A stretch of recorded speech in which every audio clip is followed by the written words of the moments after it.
In tonight's Political Insider, Paul Ryan's big decision. All eyes are on the Republican lawmaker from Wisconsin as his party continues its search for a House Speaker. Now reports indicate Ryan is in no rush to make the decision. Joining me tonight with the latest is Christina Marcos, reporter for The Hill. All right, Christina, Congress, as we know, is on a week-long recess, and the communications director for the House Ways and Means Committee said he didn't anticipate any news this week on whether Ryan would or would not run for Speaker.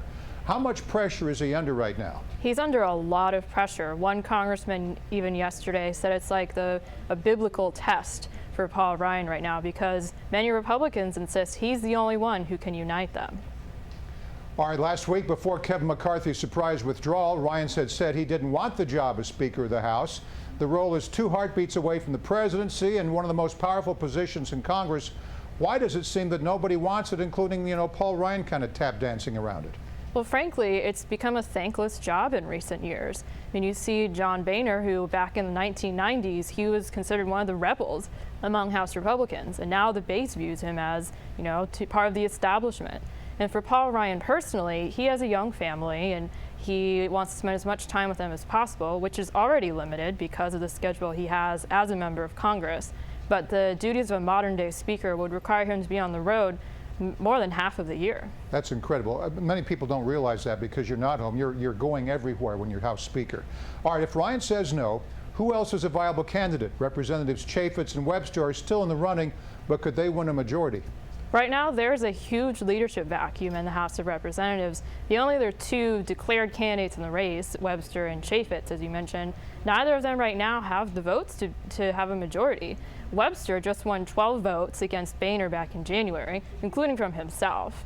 And he'll have some more votes this time because the Freedom Caucus, which has about 40 members, is saying they will back him. Freedom Caucus, aka the Tea Party, but now they go by Freedom Caucus, right? Exactly. And where do they stand with everybody?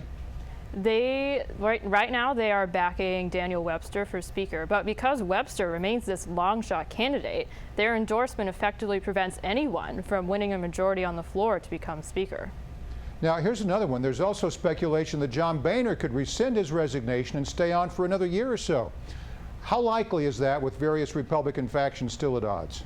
Well, that's the great irony in all of this, is if right now Boehner's the only person who's gotten 218 votes to become Speaker. And if no one else can do that, he may have to stay on longer than he originally planned to. He originally wanted to leave by the end of this month.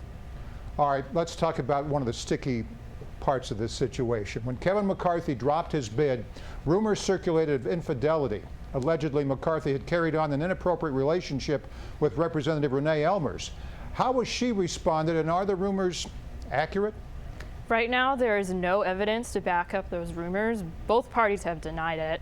And when Elmers came out of the Republican meeting last Friday, they met right before leaving for the recess, when a whole horde of reporters hounded her down the hallway, and she refused to answer any questions.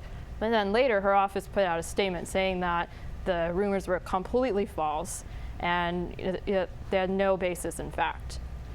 Have you heard any more about the Wikipedia entries, the way that some people went in and hacked the background on McCarthy, plus the fact what finally did him in? I mean, that's the big question. One of the lobbyists that we have on Capitol Insider said that once the Republicans found out that he was going to do some deals with the Democrats, that suddenly tainted him. What have you heard?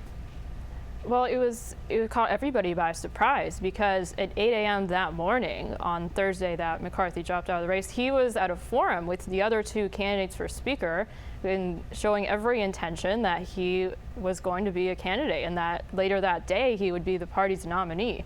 But then something changed within the 4 hours between that forum and the meeting where Republicans thought that they were going to gather to elect a nominee.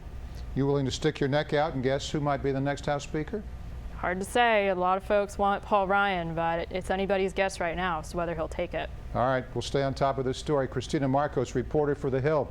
Thanks, Christina. Thanks for having me.